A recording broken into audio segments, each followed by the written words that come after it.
Welcome to the Fashion Situation Room, a podcast from the front lines of the fashion industry. I'm your host, Michael Jordan, and these are my two co-hosts.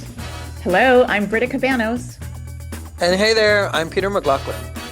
In this podcast, we offer you real talk about what impacts the fashion industry, particularly through the 4S's: strategies, sustainability, storytelling, and solutions.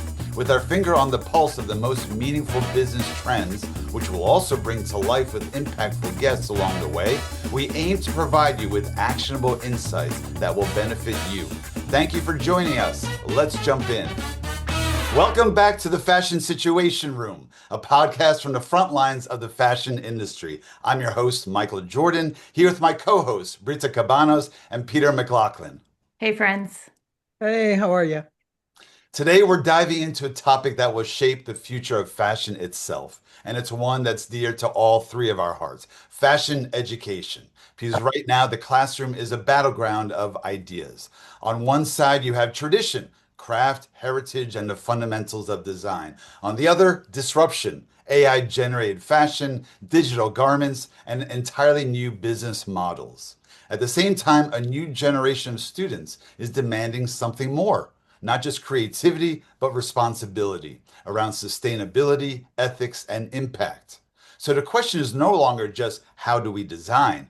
It's what are we designing for and how do we prove it matters? In fact, are fashion schools preparing students for the industry as it exists or the one we hope to build? And in a world of growing skepticism, are they equipping graduates not just to create, but to earn trust?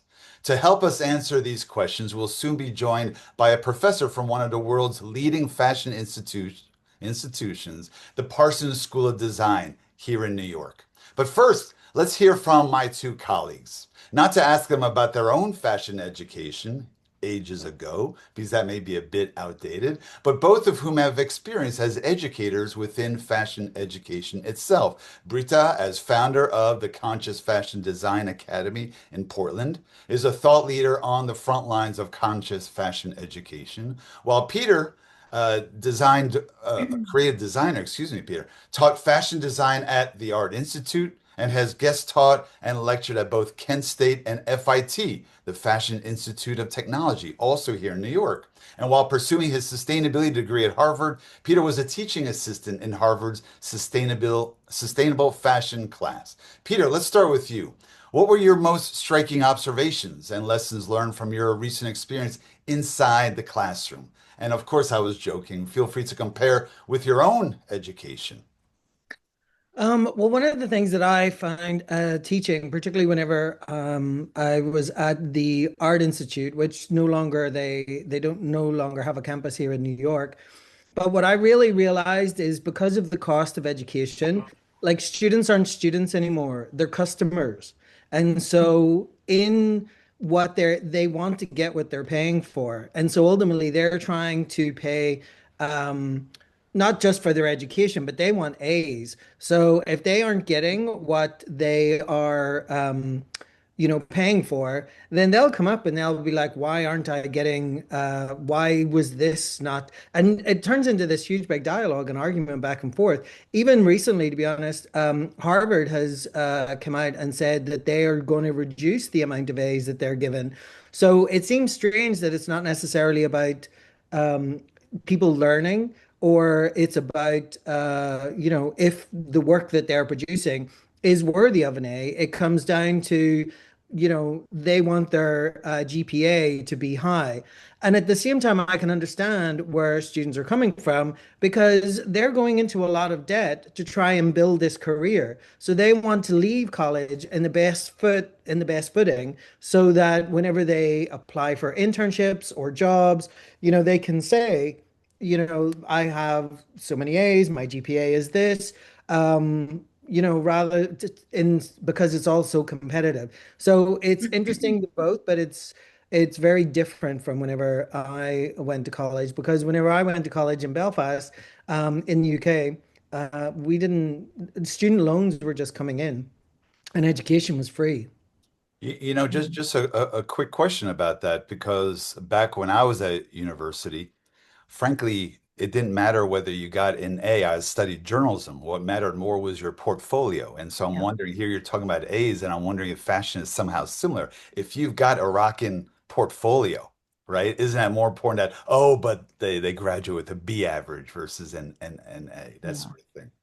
What do you? I would say yes, 100%, because ultimately what I think is more important is leaving college with also your integrity, particularly if you're going on to an MA. And I know that Liliana, our guest today, also teaches the MA.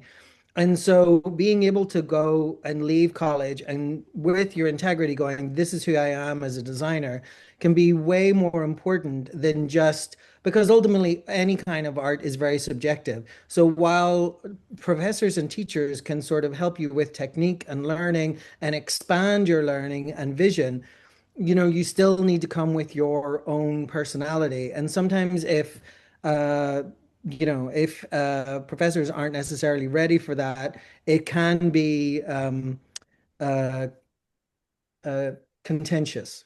Hmm. And Britta, what about the young people with whom you're engaging nowadays? Whether there's still students or recent graduates, what are you seeing among them? What sort of trends or patterns? Yeah, well, in my world, it's a little bit different because I'm not in the traditional educational school type system. So, what I created with the Conscious Fashion Design Academy was to offer real world courses that an early graduate could take, or maybe you've never even been a design student, but you want to learn these things. So, it's, kind of an on-demand, self-paced opportunity. And I'm finding it really fascinating because I'm getting both current students, recent grads, but interestingly, is the older, experienced design professional who wants to brush up on their skills. They're not going to go back to school. They don't have time. They're not going to pay for it. So they're looking for those little nuggets where they can fill in some skill or knowledge that they need to stay relevant. I mean, of course, AI now is the big thing, and so we have a few AI courses. And so I'm really curious also to talk to Liliana about the AI side of things within a fashion school because it's so new. Like, what are are the teachers even trained, or are those pros even out there that are able to come in and teach the students because it's all so new? So from my point of view, I'm filling in the gaps and the holes where I see a need for something and trying to, offer that through the Conscious Fashion Design Academy. And we work with industry pros. So if there is someone that's a pro in AI and they're way ahead, they can come in and we can do an hour class. And it could be for anyone. It could be for a current student or someone that's, mid-career even. So we're finding good positive feedback and people are interested. It's just a matter of figuring out, okay, what skills are they missing in their current job Hmm. that they want to fill in? Hmm. And I'm curious, just one follow-up for you. Just listen to what you're saying that because you're focusing on conscious fashion education, is that a gap that you see that the young fashion students today aren't receiving enough education when it comes to how to produce conscious Yeah, fashion? it's a good question. I don't feel it's a gap because now sustainability, and I mean it has been for years already that has become more integrated into the education system. There's tons on circularity and now regenerative, and that seems to be from what I'm familiar with offered in the schools more now than it was before. But again, going back to if you're a recent grad, maybe you missed some of that. There's always new regulations coming out. Regenerative processes is fairly new. So there's always something new that comes up as things evolve that they maybe weren't taught in school. Hmm. So again, like trying to fill in a couple things that, where it's missing, what do they need more education on? Maybe they want to dive deeper into circularity and they maybe had one course that was very broad, so what can we offer that would really kind of dive deeper and give them that additional knowledge?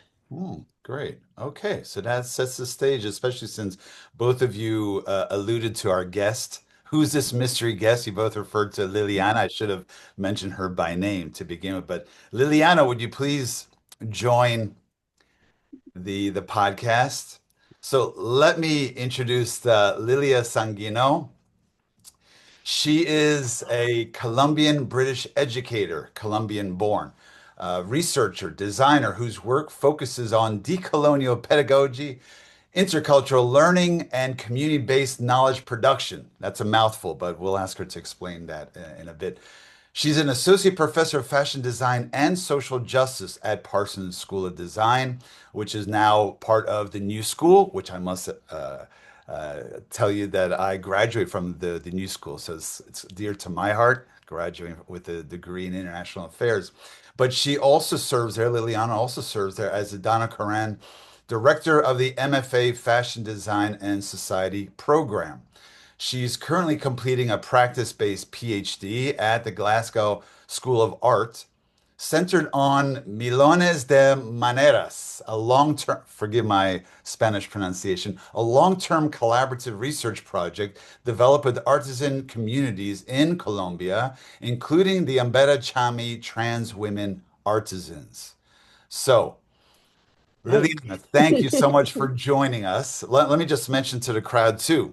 I looked it up, and the Parsons School of Design was the first fashion school in America, 1896. Back then, they were specializing in costume design as Ah, fashion design, but so it is a historic institution and quite a cultural icon here in the city. So, Liliana, thank you for joining us. By the way, how long have you been teaching now at Parsons and teaching what? Um, Hi, everybody. Thank you so much for having me. I've been 3 years at Parsons, but before I was going to add something. Yes. Historically, the MFA at Parsons, the MFA Fashion Design and Society, is the first type of graduate program of this type, like in the USA as well. So it's quite pioneering both ways. I just thought I'll mention that one too. so you're the Uh, pioneer in that program. Well, somebody else was who actually founded the program, Shelley Fox, which is British designer, great Shelley, and but the program in itself was the first one of its kind in America, which it was founded in 2010. Okay, 2011. We only, I think this year we will have our 15th generation. So it's a 2 years program, and so it would have been 2011 when they started. excellent. So it still feel like it's a new in terms of the world, isn't it? It's like a Mhm. 2000 sort of program. Yeah. But yeah, how long I've been teaching? So at Parsons, I've been for 3 years, but prior to Parsons, I was in London, and I've been teaching since 2009, whatever that is a long term. I was originally at London College of Fashion, UAL, which I was directing a BA of women's wear, and then at the University of Westminster with the MA on menswear, Mhm. which it was new. That was kind of that started in 2016, and it's really the only menswear that is specific about menswear only, Mhm. and it has a great archive, and it was again as well like a studio based program at the university. So yeah, it's been a while, I think. I don't think I know now what else to do. 20 I think, some. Yeah. Well, let's ask you about one of yeah. your passion projects, the Embedi Chami trans women and their artisans. I'll just show. I was obviously very curious to learn about this community. I found this image online. Thank you, Google. And why don't you tell us a bit about what your project is and how you became so passionate about it, and even why it matters. Please go ahead. Um, so I left Colombia back in 1998 to go to London. Well, I think I was going to Europe, so I was actually on my way to Dublin, and I ended up staying in London for some reason. And then I decided to study, and I always felt that fashion needed to happen at that time. It was very important to be in, what we could call today the global north, in a sense. It was where everything was happening, where the capitals were. And London specifically at that time was a really, really great place to be. But years later, I always had a need like a need of connecting back to home. So I always try to find something that will connect me back, not only obviously as going back and seeing friends and enjoying and reading all of that, but something a bit more meaningful than that. but opportunities don't happen all day, right? So like, but this one happened. I had already done an exhibition, curated an exhibition in 2015 for something used to be called the International Fashion Showcase, which it was, as its name has, it was like a showcase from different countries in the same space as part of Fashion Week in London. And I done really well in 2019.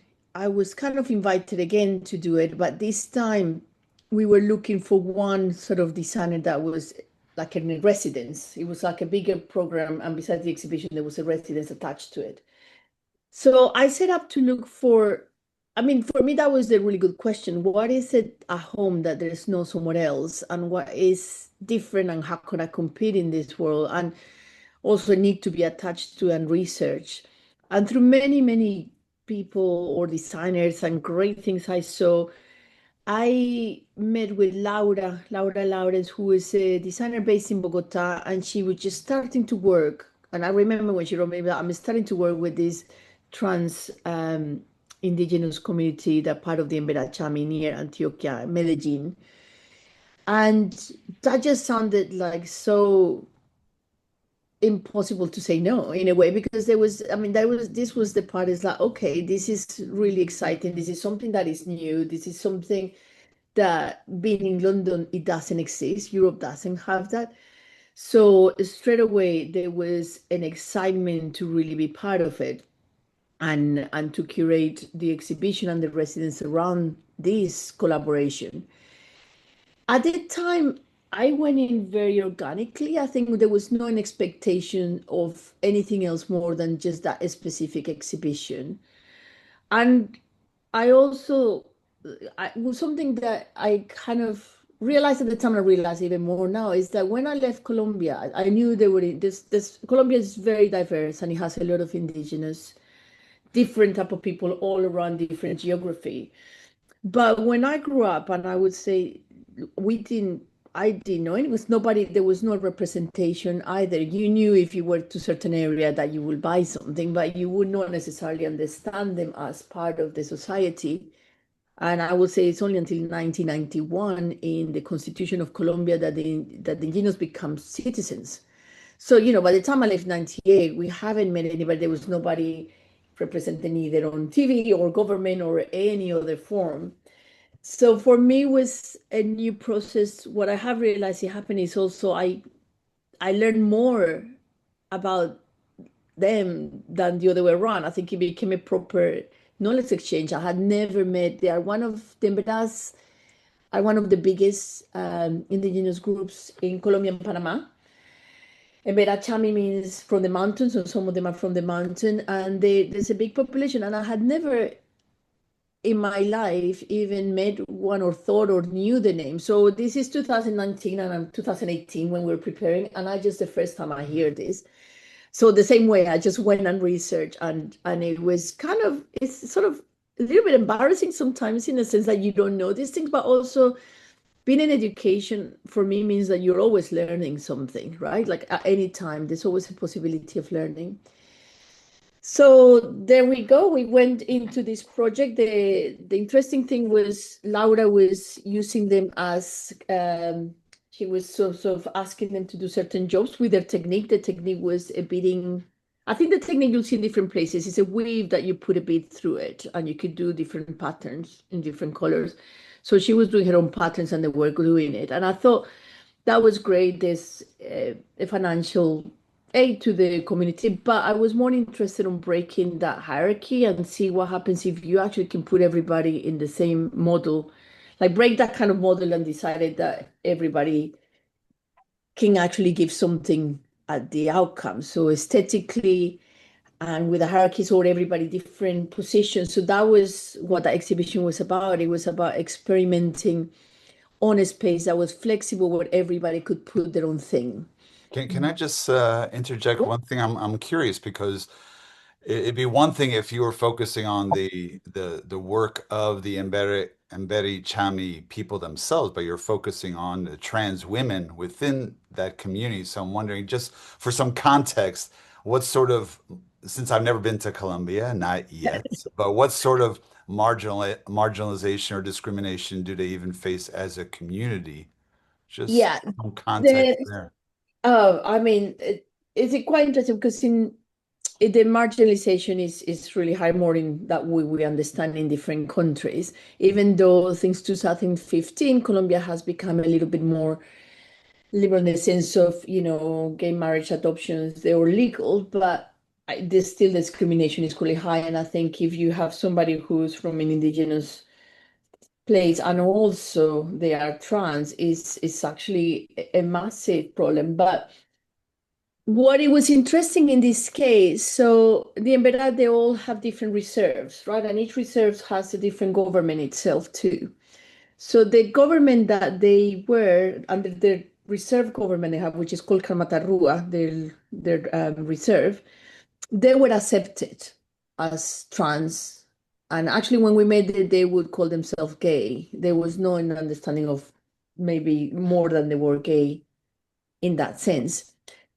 In other communities and other reserves specific on Emberas, they will be either kicked out of the reserve or they will be punished. So in this one was very specific. It was very special that they were actually accepted by their own government and by the community. That didn't stop them being discriminatory, but you have a setup where they were allowed to be it. And I had historically one of the Marcela was the first women to leave as openly trans with a partner back into the community. So I think that hadn't happened before. They had left or they had been kicked out and they went and did a different life. Well, in this case, they were all part of the community and they wanted to live in Karmata. So we have something quite interesting there Yeah. because the government, because it's also important for us that their own community will support them. It was also done with them, and I think the community have been very open into this. And I think things have happened in this started in 2019, so it's been about 7 years now. And a lot of the impact have changed, has made sense that, for example, they're now called by their female names, which maybe 7 years ago they were not. And they have been part with all this project, they have been more known in radio. We have a documentary out, we have a lot of things out. So there's been a really good visibility, and that visibility has meant that they are still very well, I mean, they are accepted, but there is a level of discrimination at all times. Well, But you can only hope it gets better. but by all means, please, you were showing us before some of the images of what they Yeah, created as part of your, please let show me us. begin. I'll do my best to Yeah, show actually. share the screen. So actually, I'm going to move here. So this picture here is a picture of an exhibition. And it's the exhibition we did in 2019 in Somerset House. And it was In London. in London. Yeah. So the idea of this exhibition was to be flexible in terms of the space, in terms of looking at the process and not necessarily looking at the outcome. So until then, we hadn't figured out how to put it together. So we had Laura, who had her own designs and prints, and we had them, which had this kind of beaded work, which, as I said, they are a weave that has beads, and a lot of them, I don't know if you can see here, this, I mean, you don't see it closely, but you could do tigers, you Maybe you got, could blow it up a bit to show us.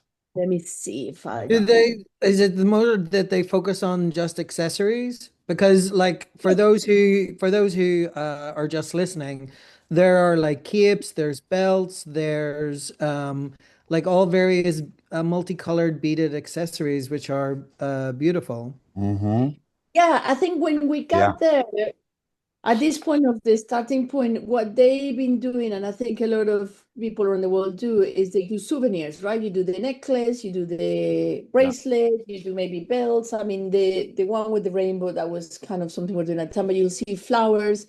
Yeah. Really here on the top, I don't know if you can see what I scan here, you can see a tiger or a bit of a face of a tiger. Yeah. I believe you see flowers. The colors are very vibrant. They have a very interesting color palette. But the technique in itself is a technique that you would probably will see in Mexico as well, or the colors. You could get confused and think that this is in someone else.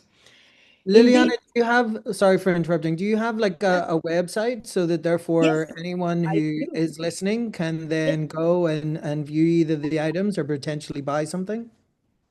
I do actually have a website. I have to link it. Don't even think about it, but I can actually put there's an Instagram from specifically the girl where you can buy things straight from them, which is much more important, I think. Yeah. But I don't know where to put it. I'll put it somewhere Yeah, we at can some. put that in the show notes Yeah, after.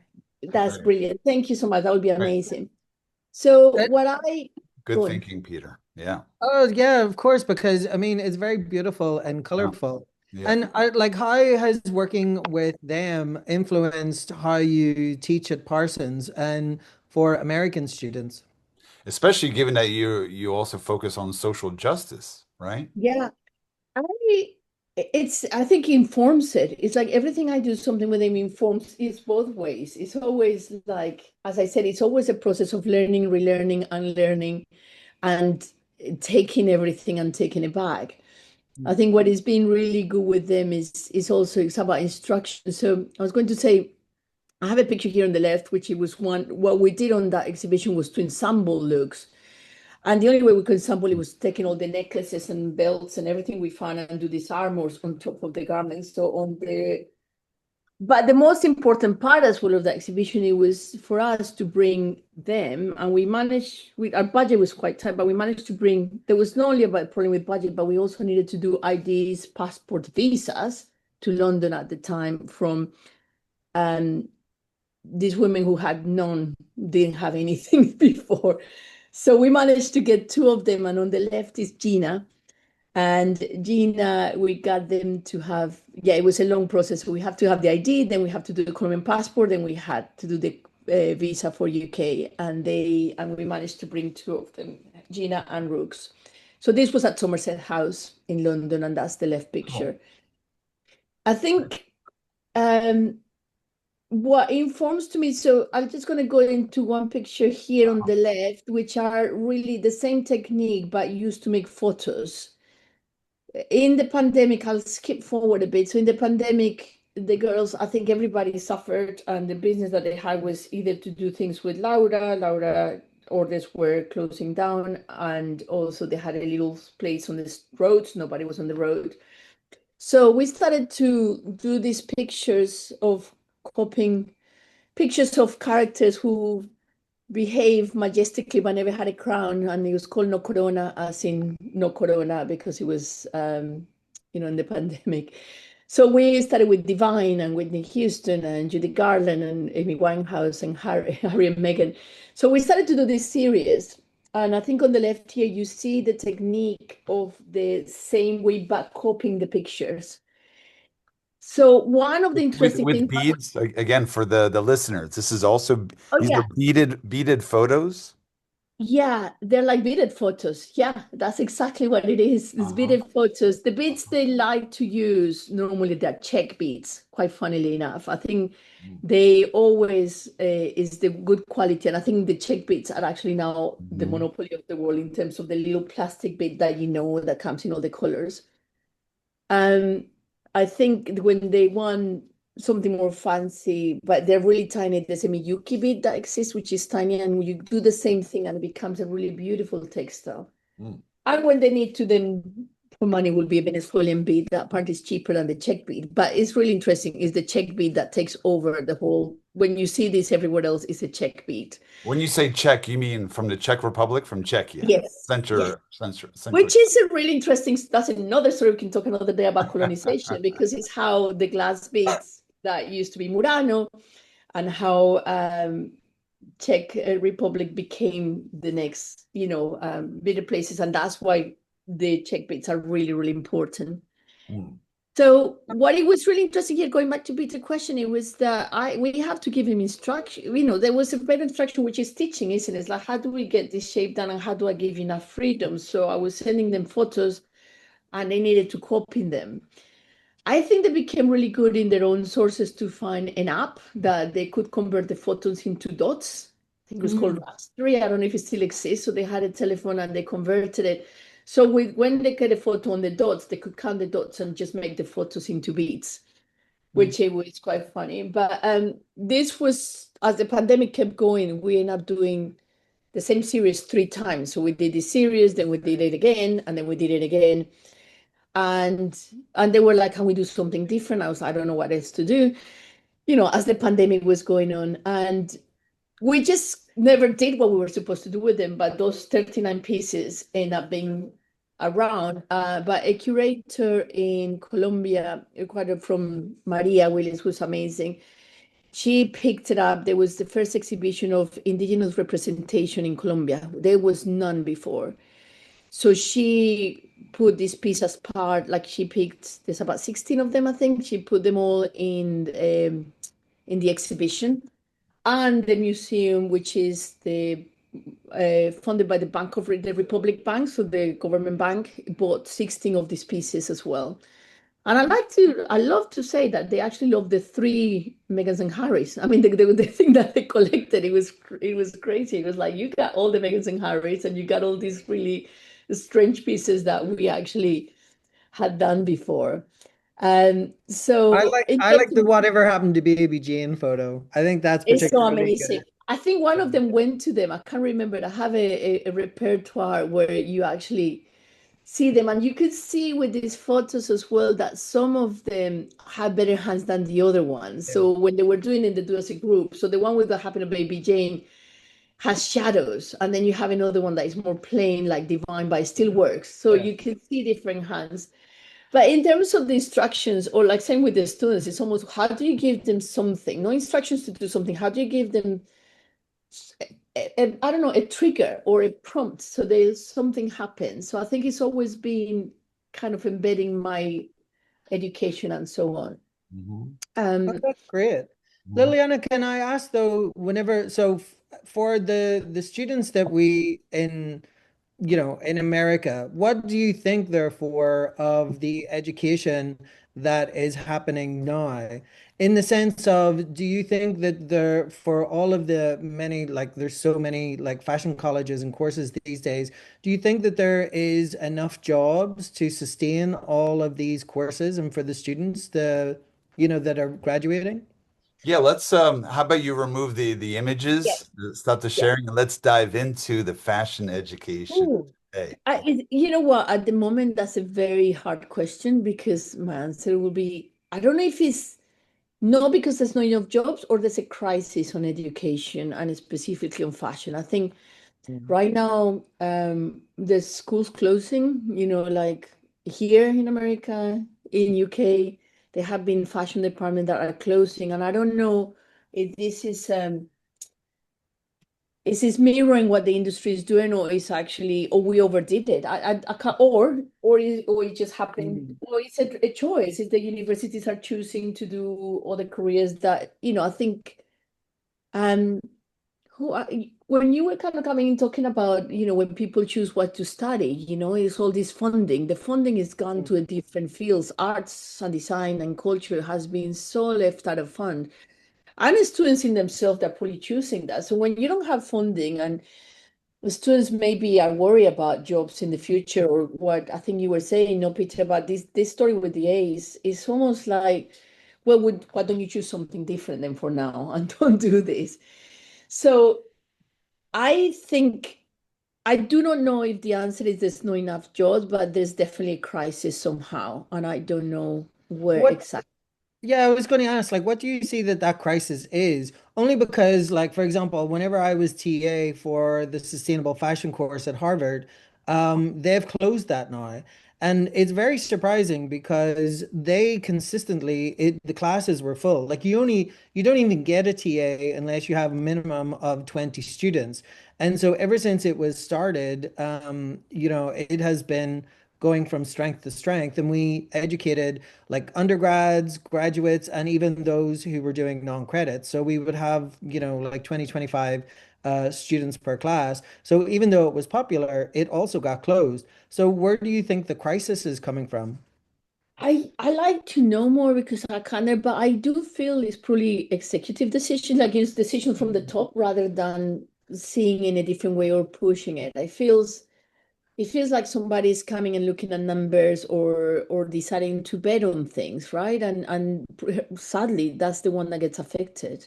Yeah. But now in UK, for example, Middlesex and Sheffield University closed their fashion departments, and they were Correct. really big coming on for years. And I know here, was the California school that actually recently closed. They sort of was in the news, the CAA. Mm. It's a California Academy of Arts. Mm. I think So so. something Yeah. is happening, and I don't think it's in one instance. I feel probably is the importance and the funding, and maybe again decisions from the top deciding to spend probably some more money somewhere else. But I think, Peter, you said something quite interesting. I think when you said it, and when I decided it wasn't free, but it was affordable, right? So you Yeah. do it because you wanted to do it, and I think now it's a big decision That's to do what it. I was thinking is the cost today for kids and, graduates and early 20 somethings. They can do YouTube and they can go get internships or start working and getting experience without having to take on the debt of a traditional college. So I'm just wondering if it's a generational kind of thing too, where they're not enrolling as much. And so the class attendance, enrollment is down, maybe. I mean, we've had the Art Institute closed also out on the West Coast. Philadelphia School of Art closed. Is So is it? it enrollment is down, or are they maybe going different routes to Maybe learn? they don't want to go into debt, and it's They only there don't, yeah, for, yeah, it's only there for people with rich parents can then really yeah, afford an education. So yeah. education itself is becoming elitist. Yeah, and going back to one of your points about portfolios, if you have a skill and a talent for design, maybe you've been sewing since you were a kid and you can draw and sketch and put together a portfolio and go show that to a potential employer. You could get hired without a degree. I mean, Yeah, I So, and I feel like there's also, I don't know, maybe in my years, because I was in London, I mean, obviously London or UK was part of Europe, which is another thing that would have affect UK, but it's funny because affected UK, but affects it's globally. I think we used to have more European students because there was no specific schools that they were as good as London, but now you look at schools in France. I mean, this morning I was interviewing for the MFA, and we saw students from Switzerland and Germany from different schools that I kind of really very, very, very strong students. So maybe again, 15 years ago, I don't think that was necessarily. I think I used to remember when I was in UAE, we used to get a lot of students. Like in France, for example, the schools were always private if you wanted to do fashion. So they, because it was Europe, they would come to UK. It was a great education and it was very affordable. Mm. But maybe since that happened, I do feel they are, there's probably other demand somewhere else, right? So you don't have to go, and the European schools don't have the price tag that we have here. yeah. You know, That's that's what I was going to ask. You mentioned about 15 years ago. I was just going to ask for you to frame it. What sort of what cha since you've been in education for the past 16, 17 years, but in London and New York. So what changes have you seen during that period of time? Just to help frame this historically more recent history, what's Yeah, changed, how I'll that tell you what change happened that I think was terrible, and I still see it. I think the first change, because when I started teaching happened, it was the hours, the contact hours were reduced. This idea of higher education, specifically on fashion, decided. I remember we were teaching 5 hours, and out of the blue, we have to take three for the same group. So Mm, and I think in general, all the contact hours have been reduced, and this is about 2011, 2012. mm. And since that happened, why? Well, what reason was given, by the way? I don't know at the time what it was. I think I was very new to education to know that. But I think what I really think it did happen is that the students came out with very less skills because Yeah. when you had, say, I don't know, 60 hours contact on a week and you end up doing 30, obviously you can't not do that many skills. And I No. remember we were cutting our projects, how to give somebody skills, especially when it's fashion. I was doing the BA in undergraduate, and we say the first project was a shirt. We have to cut into pieces of a shirt because there was no enough time for them to do it as new students. So I feel that change was one of the biggest ones because one of the things I feel are the biggest the thing I feel more passionate about, even though I cannot do myself in a funny sense because I come from architecture, but it is about technical skills. I notice that students come with less technical skills every single day.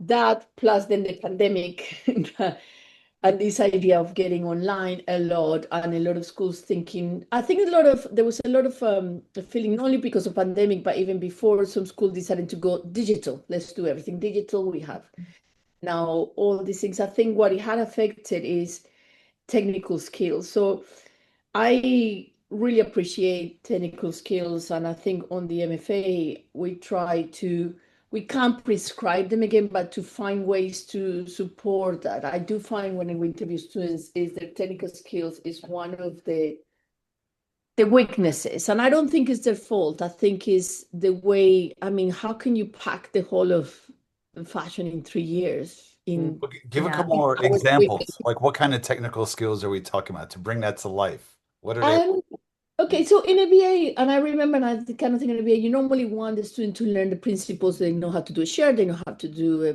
pair of pants, they know how to do a jacket, but you have to do it in 2 years and then they'll do a collection, right? So you learn all these basic schemes. What I, you You're mean, referring what to you mean, yeah, what you mean is like pattern cutting, how to pattern actually draw a making, pattern, how to draping. sew, how to, Yep. yes, yeah. but I also Using mean your that. actual hands Well, on Yeah, the using with your the actual fabric. hands, that's correct. But I Yep. yeah. also mean that because they do that, they never do draping, they never do take part, they don't do any Yeah. other hands-on thing. It becomes it's like a really, it's Yeah. just, and I don't think there's the only way. You have to get a basis of a work, and yet the Yeah. hands-on sort of how you make something for 2D to 3D somehow in fashion. Yeah. And I think even the wanting to do, what about draping? Can you do something? Yeah. Nobody knows draping ever again. Nobody learns. And I Yeah. think, and in all of this, you can talk about craft. Not that we're doing a craft course, but nobody knows how Yeah. lace is done. Nobody knows how, all this really. I think fashion has a lot of history with craft in a way, and I think not that you have to learn how to do it, but be aware of them. And I think the Yeah. more You're a better designer if you understand the actual construction and the pattern pieces. Maybe you're not an expert pattern maker or draper, but if you have that basic knowledge as a designer, you understand how the fabric's going to drape, where you need a seam. Which, if I can jump in with a question, yeah. jumping off of that is now with AI, there's 3D programs, you create avatars. So are the students still learning those technical skills by hand, or do you see it transitioning now into, okay, they're going to learn Browseware, Clo3, or some of these AI virtual 3D tools, and everything's computerized and they don't have to actually cut and, roll out fabric on a table and cut it and fit it.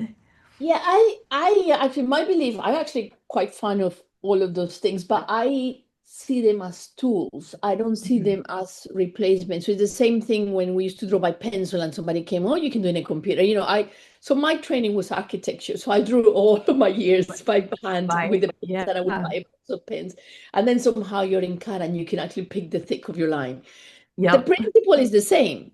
Hmm. And I feel with all of this, for example, Clo 3D, if you're not a cutter, you cannot necessarily replace it. You need to know how it's going to be done. And at some point, you need to physically see it.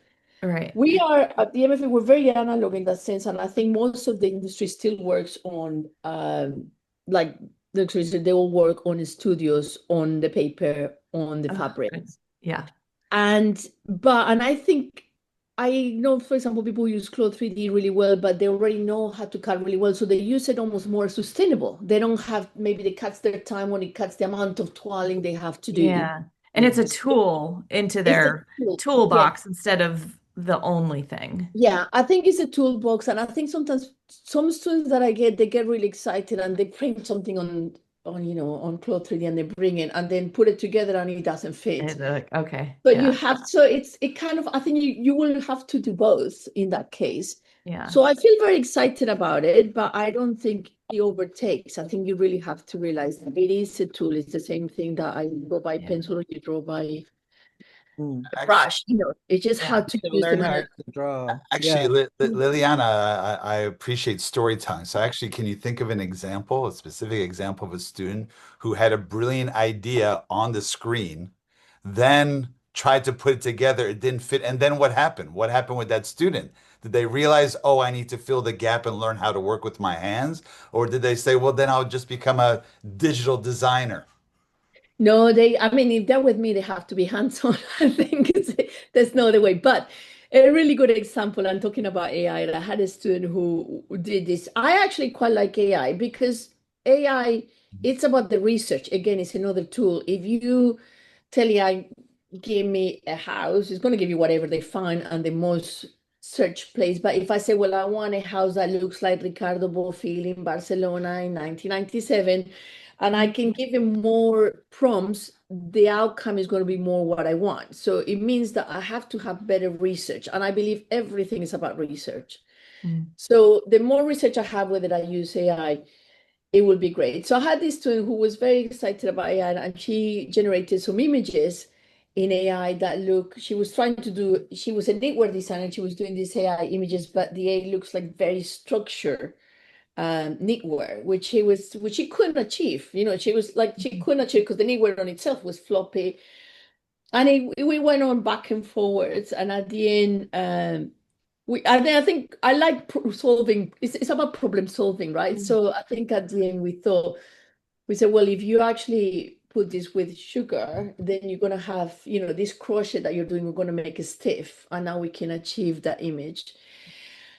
I think what happens here, which is the most exciting part, it never looked like the AI, but it was a prompt. And then she ended up doing this thing with sugar, get it all stiff with the crochet. It looks beautiful. It was in the show. I will find a picture. And it was very successful. But what it was interesting is you don't necessarily end up doing the image. It takes you somewhere. It's almost Yeah. like trying to go somewhere. And then because you're trying, you will get someone else.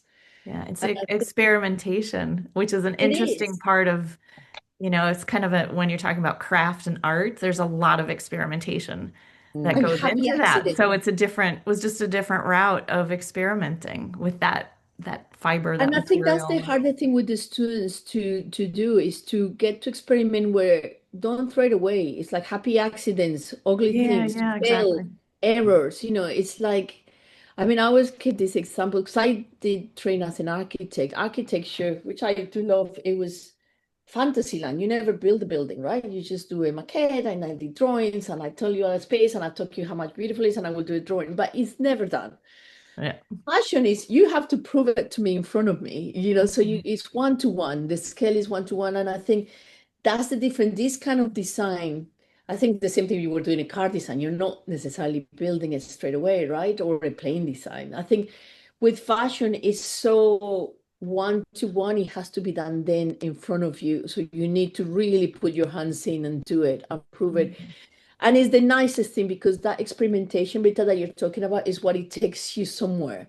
If you're Yeah. not ready to experiment, it just doesn't work. Yeah, that's the fun part. Well, I Yeah. mean, just to go on top of what you're saying, because I found this quote, which when it really hit me, which is totally backing up what you're saying, Liliana. It says that the tools experts use to make their lives easier are not the tools students should use to become experts. When you use offloading tools that experts use to make their lives easier, as a student, you don't learn the skill, you simply learn dependency. So if all you're using is so the way I equate it, it's like counting. If you're taught how to count as opposed to taught how to use a calculator, if you take the calculator away, then you can't count. So you need, as a student, so they may go in and be excited about AI or, these digital things, but ultimately, whenever then you print it and you try to put it together and it doesn't fit, then if you don't have the You don't skills of know pattern why. making Yeah. or cutting, you don't know how to fix it. You don't Yeah. know how to repair it. And ultimately, if you then are taking that lack of skill into the workplace, then, it's You're, just a disaster and it's not yeah. going to help anyone, whether the company or yourself within the career. Mhm. I love that quote. I think that's it. It is. It's about becoming independent because even you finish something and then you decided, I don't know, maybe you finish fashion design, you want to open a bakery. All those skills, the other transferable skills is like Mhm. not the Yeah. Yeah. specific one. And I Because that's think the that same with like AI and stuff. But do you feel whenever you were saying earlier that if funding has gone down and maybe the jobs have gone down so that they're equating, do you think therefore, even though the schools are still teaching the skills, do you think that then some companies think that if all they have to do is put things in AI, that then maybe they don't need the designers, and so that the demand and supply is now out of balance? I would like to know how I mean, if they think that, I would like to know how it will replace it, because I think there's I mean, AI does a lot of things. When I was talking to, because I can understand I was talking to someone in the AI person in LVMH, and he was saying that a lot of the people they don't with AI respond their emails. And I was like, oh, that's what I want AI for. I want them to respond my emails. I want to spend more time with the students. And Yeah. I think that kind of thing, or to actually look at CVs, but I don't know how would you replace a designer or somebody who does production or quality control. I can't see it how it will do it in that case. I like, I've been thinking about it, but but it might be possible. I would like to know if anybody Yeah. knows how I could replace those jobs that are really the person, right? Like, Create. Yeah. So yeah, Yeah. in your curriculum for your different degrees, have you seen it evolve to start incorporating or adding some of these courses, or is it staying a little more traditional with the draping and tech we design and we are at the moment with the program, we are more traditional, but I am really trying to get it. I love to do an AI project, but an AI project for me, it's more, again, it will show the idea of research. That's kind of how I yeah, will label it. It's almost like if everybody's prompting, I is the one with the better research who will get the closest image. yeah, This idea as well, when you're a designer and somebody's going to produce in a factory, is how much information you give. If you don't give the information, you get nothing in a way. Mhm. I would love to do something that it could show them. Because I love research, and I think research is what just underpins the whole thing, and research is what it gives you skills. When you get a good research, you also become an independent learner too, because Mhm. they know how to research everything. Yeah, So I wouldn't think, but in that kind of level, I would think otherwise, or get an image and try to make it, get it on AI and see if you could actually make it, try to match it on your skills by hand. So I would think if I was going to do something like which I am interested, it will be a combination of both for sure. Mm. yeah, Well, let me ask a question because the example you gave before was a very positive example of experimentation, leading in exciting new directions. Yeah. And I'm wondering whether you're seeing too that there are some students or many students who may become over reliant on AI as a substitute for their own creativity or their critical thinking skills or what have you. I Some haven't abuses of AI, basically. No, I haven't seen anybody with an abuse of AI yet. But maybe, I mean, one thing I know is they probably don't bring it to the classroom yet, isn't it? They've been Mhm. taught that is a bad thing, so maybe they don't necessarily are really open about it. I do find that the students, I think they not just about it, but I do think what they lack as well a lot is research skills, like understanding Yeah. research as such, and understanding that a lot of the research could happen just for everything, not only ideas, inspiration, but clothing, finishes, every single thing is research. Well, I would, that's interesting. So That's then, interesting. is that part of the curriculum too, that you have to teach them how to research using AI as a research tool, how to feed I in? would like that. Yeah. I mean, I think at the moment it's embedded. I have students who maybe feel strong about AI, so I'll try to get them to research through it. But some of them, I think I'm still on the push that, go to the library, Yeah. Yeah, and you just please check this. But when somebody gets research and they get so excited, when they cross that line into the basic research, however they do, because again, I think AI as a tool, they get really excited and they can fly on their own in a way. So I think I haven't seen the abuse of AI, but I would like to see it, because and also we in the program that I Like we don't do much. It's a very hands-on program, so there's no much writing. So I don't have, I think a lot of people who do a lot of writing assessments, they are having more trouble with AI somehow. I mean, Is I also agree with you when you're talking about research. Whenever I was teaching, it was very difficult because a lot of the students they just Google. And it was like, get out from behind your computer and go to a library, open up a book, a magazine, like research old things. Not everything in the world is on Google. And so really trying to get them to give them the research skills to understand like where to look. It was very difficult because they would just Google, and if it wasn't there. So that's the only thing that also scares me with AI because ultimately, AI is really scraping everybody's websites from other designers and all the rest of it, and then, regurgitating it into this image. So even though it may look original, it's still coming from somewhere and it's still coming from someone else's work. So not having the separate pieces of research that therefore you're really creating something original because ultimately like AI also hallucinates and doesn't give necessarily facts whenever it comes through it, that a lot of people are going to be self too much reliant on it and not have the critical thinking to be like, well, where did this come from, or actually investigate the references that AI will regurgitate. Mm. and I think it's right what you say when the students Google. I think it's well because they Google and they don't even, I mean, like I do as well sometimes, but you don't go even to the second page of Google, isn't it? You just Google something and you just finish in the first page and you Yeah. don't even go page two, three, four. So it's very on the surface. I think what is will be interesting, I suppose it will happen is there will be an AI specific on, like, I think if each company has their own AI, right? Like they will have their own archives and their own information in there for their internal purpose. I think the AI that we know it or students know it is it's like a Google. It just, I mean, Google has their own AI, right? I Mm. think it is what you said, it just searches in all the websites and it really goes through the algorithm and it gives you that kind of first page of Google. Yeah. It's really kind of the And, same and it and generates something that looks And, similar. and But by the way, just to show one article that we were referring to, there was an interesting article here, Vogue Business, which was looking at fashion schools in the UK and how to start your fashion career in the age of AI. And it was focusing on the need for soft skills, such as research or critical thinking skills, or how to know your audience in an intimate way, knowing your brand, knowing your audience in an intimate way.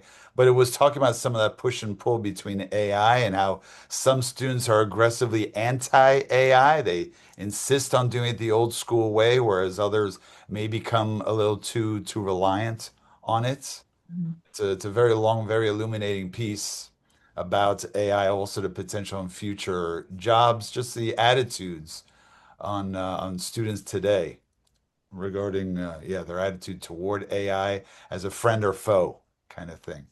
Mm. Yeah, Michael, I like that you mentioned soft skills Soft skills, it because that highlights. is one thing I've been hearing is that's become so important, much more important than it was maybe back years ago. And I was talking to one Yeah, hiring person, and they were saying what they look for in an interview yeah, is will they match with the team? Like how are the personalities going to work together? Are they going to be able to support each other with different skills that can bring together? yeah. So it from this person's point of view, she was saying it's more important to her that they have those skills and that they know they'll fit well and enhance the team. Mm, So they don't need the 4.0. They don't need, even maybe a college degree. If they have the skills and they fit within the team with their soft skills, mm. that's what they look for when they hire. Well, then there's also the need to prove that you work well within a team. Let's say your experience Yep. at Parsons, that here's some of my teamwork where I contributed Yep. XYZ to the team, and here's a final product. Exactly. Can't She do was that. saying she would ask them, what projects have you worked on? Show me, share with me some examples. So, tell me some Uh-huh. stories of team Uh-huh. projects you did, or, what experiences have you done to prove that, okay, they may not have, that degree, but they've done all of these other things. Yeah. So it's Yeah. interesting to me too, to going back to our less students enrolling in college and just trying to kind of bypass or, and get into the industry somehow or, um, I just highlight this yeah, quote here from the London College of Fashion, one of the professors. soft skills. Yeah. That's right. That's right. The ability to ask a good question, have a play with the tools, but also to be able to critically evaluate what comes out. Yeah. And So And So as I know we're running out of time. So Liliana, I just wanted to ask you one question to sort of end everything on. Like, what are the challenges facing teachers today? Like, what is missing for you? What kind of support do you need, either from your school, from the students, from the industry at large?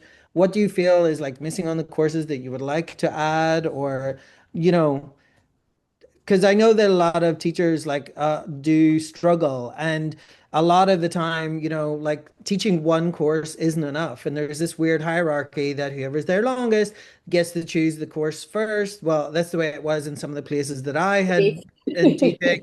So it isn't really about the right person teaching the right part of the course. It was, people had to do like 4 or 5 courses just to even out to have a livable salary. So what do you think that you guys need?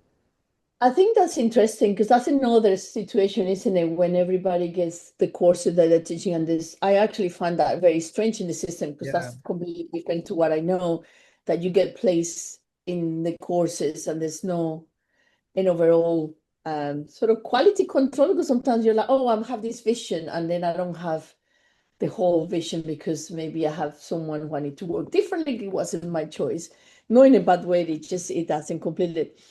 But I do think what I struggle the most, I mean, I think those things are difficult, and I think that part of any institution will have always their politics, and I think institutions are really slow, and I think those parts, I don't know, maybe I got too institutionalized and now I don't worry too much about it, that the slowness, but I do feel that for me the biggest struggle is to get learners, to get Mm. like students who really, really want to learn. And I love when you have a student that progresses, when you have somebody, oh my God, he came from this place and he's gone to that way.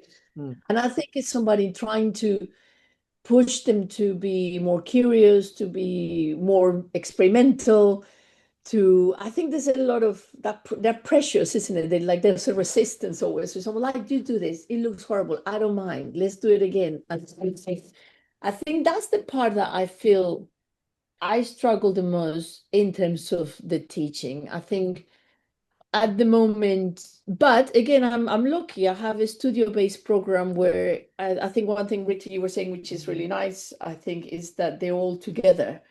And I think in all the skills that people are looking in terms of employees, whether that person is a good team worker or they're going to get along with the team. How do you know this if somebody's been a computer? So in a way, a Mm. lot of our for the MFA is great because they're all together for years in a sense, Many and you hours in the lab. Yeah. many hours, Yeah. and I think they have to, it's quite interesting, they're getting that skill without even noticing in a way. So I think if I wasn't in that space, or if I was, when I didn't do studio based course, when I was teaching somewhere else, I found that that would be something I would need Mm. Yeah. specifically.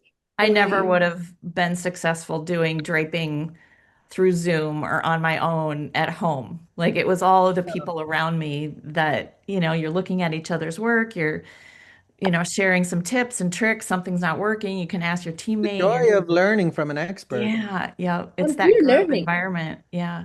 And mentoring. also you go Mentoring. to school, you go to university, you go to school, whatever you want to go, because you also want to be in a group and you're going to learn Yeah, from your yeah. peers as much as your, teachers and everybody else. There's also this part that you end up and you become colleagues at the end. I mean, some of my best friends are still the people I was in university with. Some of the Yes, yeah, me too. jobs I have been pushed to through my friends at university Yep, and so on. So that's the other part that is so exciting, to understand that when you go in a group, that group is going to be colleagues forever in a way. Yeah. yep, Like it yep. or don't, isn't it? You're always going to Yeah. be, the world is really small and you'll see them everywhere.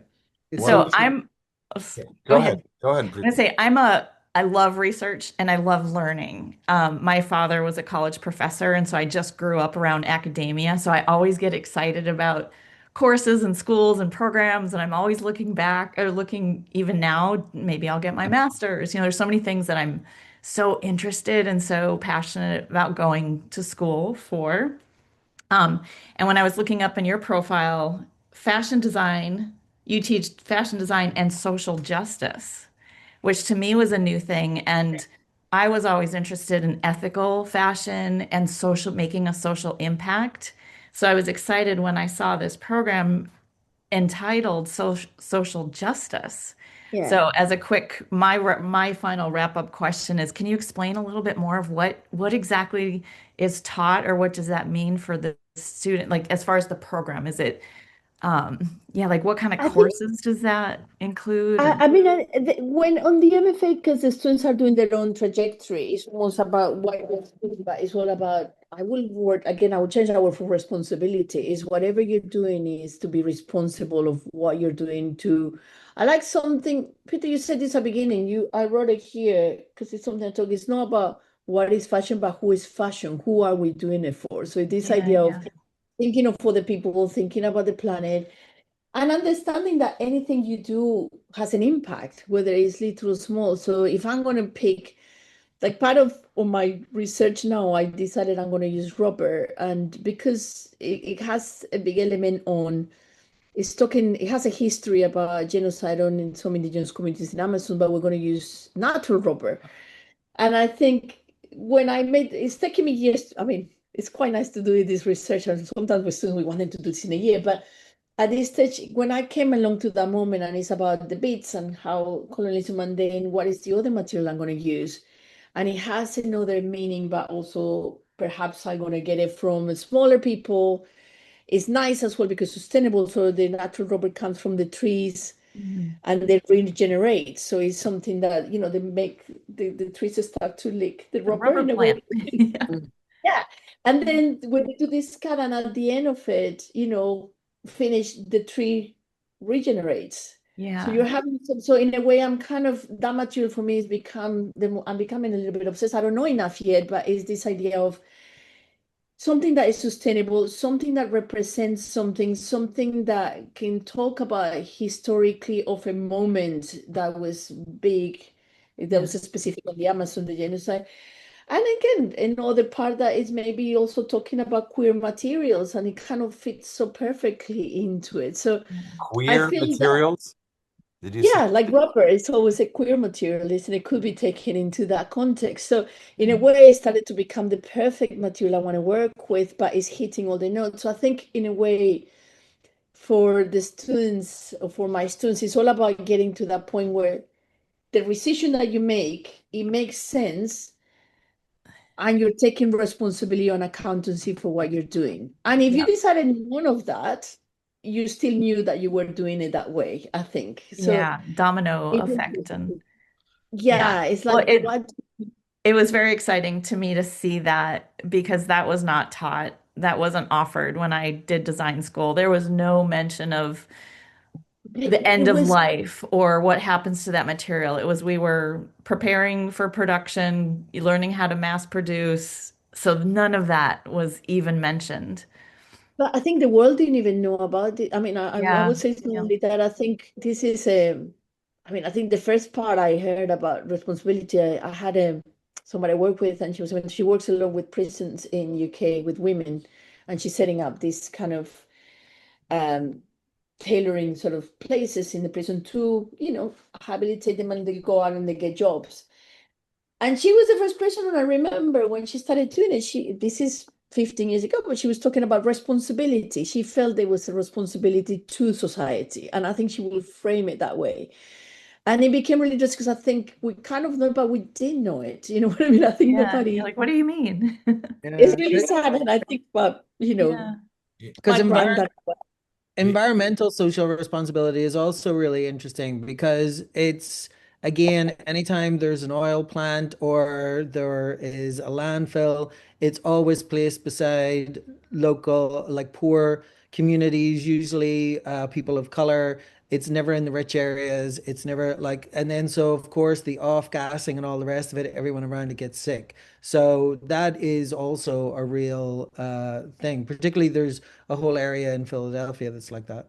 Mm. Well, It's a actually, that leads to my final question, which is about, and then we can wrap up for sure, which is about sustainability. To what degree are you working sustainability into the curriculum, and how receptive are our students? I saw that your project with the trans women of the indigenous trans women of Colombia does satisfy several of the world's 17 sustainable development goals. But do you mention SDGs and impact on people, planet, animals? And so how do students respond to it? I did see in the Parsons video, by the way, there's a great video on YouTube of a student, a Parsons student who took Syrian refugee tents and turned it into clothing as well. It was very interesting how she Yeah. took a tent and turned it into a jacket. But go ahead regarding sustainability and its role in the curriculum. Oh, I think sustainability is embedded in the program in a way. I feel like at the moment, and the students are more receptive to idea of sustainability. They come a little bit more clued on sustainability and they know what to eat. And, like, oh, sometimes that kind of is better, but you still, I think sometimes they understand what it is, but they don't know what it is in a way. So, our example is that we have donations, and we will love to have donations of fabrics from any because the students can use them. But we had a great donation of fabrics that were actually expensive fabrics. And one of the students was the most sustainable student, and she wanted to do everything. She took that fabric to do a toile, and I was like, "Why are you toiling with this fabric?" And she's like, "Oh, because I'm gonna do it, and then I'm gonna get scraps to make the final one." I'm like, "Wait, this is the long, this is the wrong way." And I think what I struggle more is that students understand the value of things, that not necessarily because it's free, it's undervalued. Mm. Or, and I think sometimes so wasting that fabric on a toile was not the right way. I suppose you would want to do the fabric on a final garment, and it still would have been free, and you're still going to be sustainable because you will get stock from somewhere. So sustainability is completely embedded within the program what we do. But I always think it's a student responsibility to take it. It should not be imposed. It should be them to, it should be through discussion. I think hopefully it's imposed, but I do feel this generation are much like more than my generation. They do know it and they really want to, and they pick better food. All of their habits are really better than what I learned when I was young, and I had to to relearn again. And so it is, and I think in this place that they come with that effort. They want something sustainable normally. They don't come to destroy it. I think it's more about going through the conversations and seeing how much sustainable you would be or understand in a bigger picture. Sometimes they think about materials and then we're thinking about life cycle. And I think what you were saying, Rita, that when you went to school, we were taught how to do something from the beginning till the end, but we didn't know what happened afterwards. We never thought about putting in the market. What happens after is in the Yeah. market. Yeah.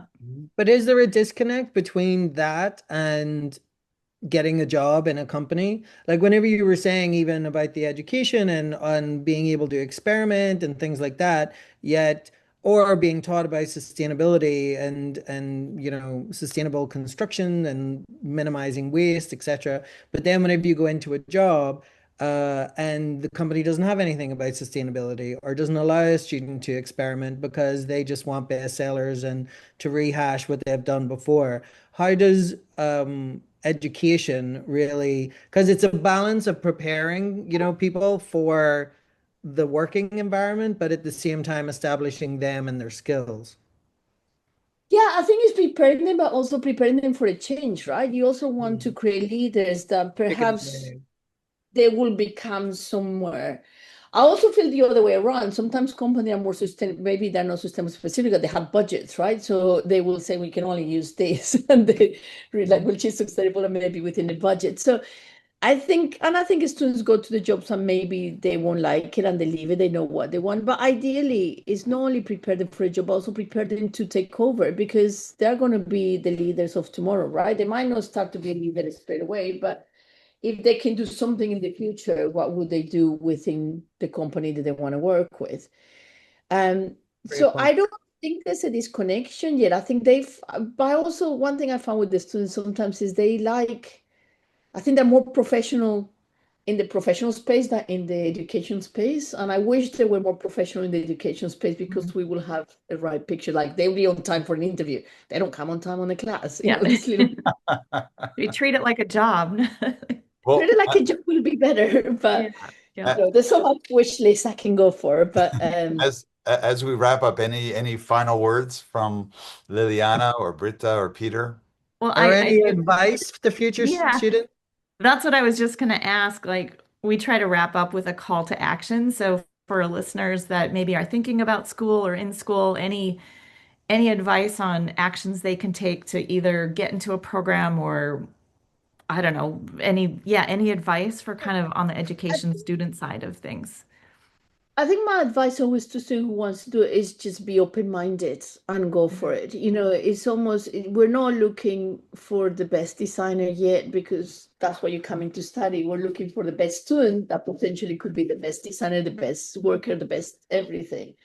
So that kind of open mind is to go. I think sometimes don't the students are very precious, and I see it when they show me the portfolio for coming to school, and Because it's almost like, they have to apply, right? Like you can't just get into Parsons. You have to have go through the application process, show your portfolio. You have to be accepted.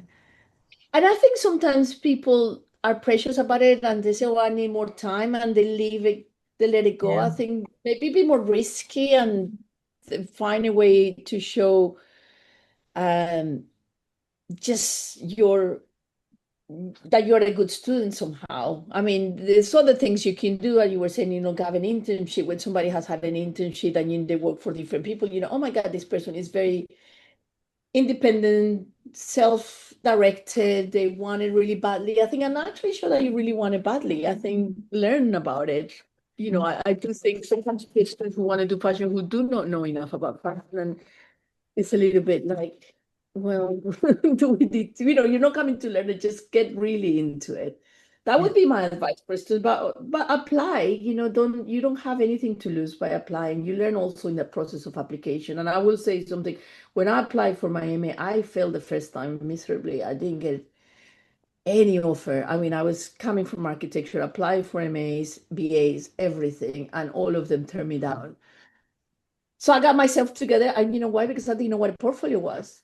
I had Mm. no idea that existed. And then got myself ready, went back the next year, and I booked all the places that I applied for. So I think don't give up either. I Yeah, think don't give up.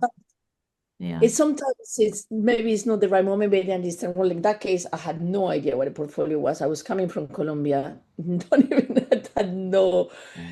question, and they were asking me for these things, as you're saying. And I think this also helped, right? There's National Portfolio Days.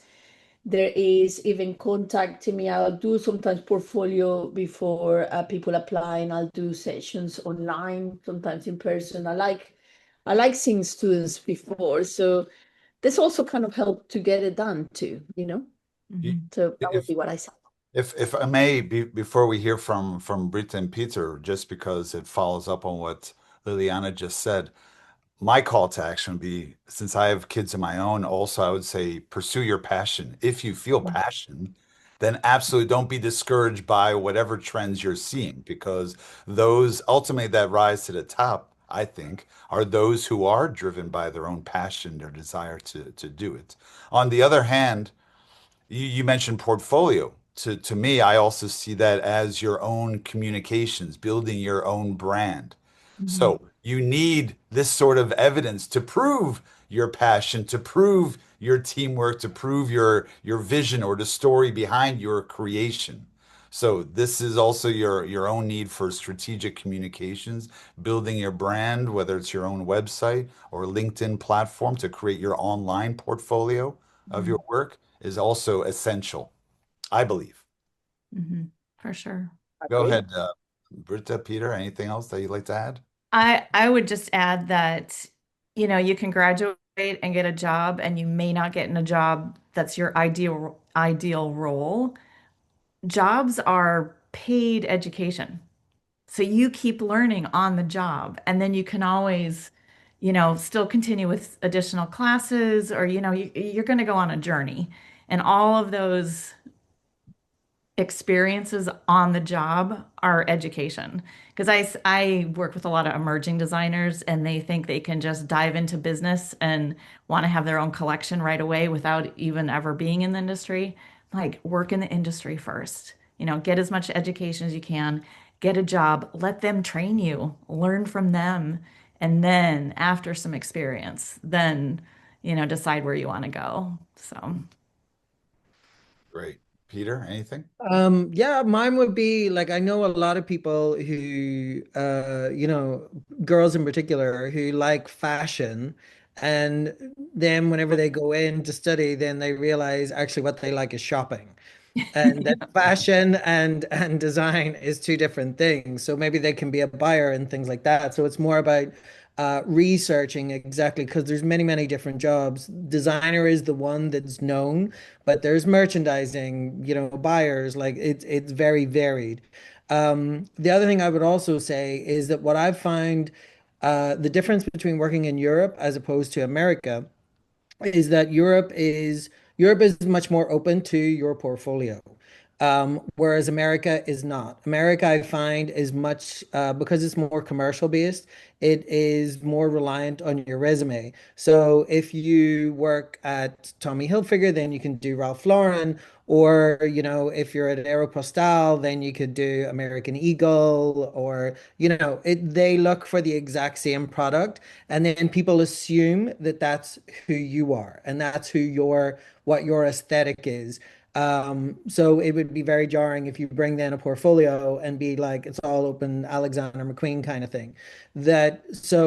That would be my thing. You can, if you're going to want to do designer, apply to designer. If you go from designer to mass market, you can't go up again. People think you have amnesia, and they don't necessarily rely on your portfolio. They just look at your resume for your last job. So just because that's the thing, like people assume like, oh yeah, I wanted to work at Aeropostale. Whenever the whole thing, as Britta is saying, you're just trying to get a job, get experience, and pay off your student debt and move forward.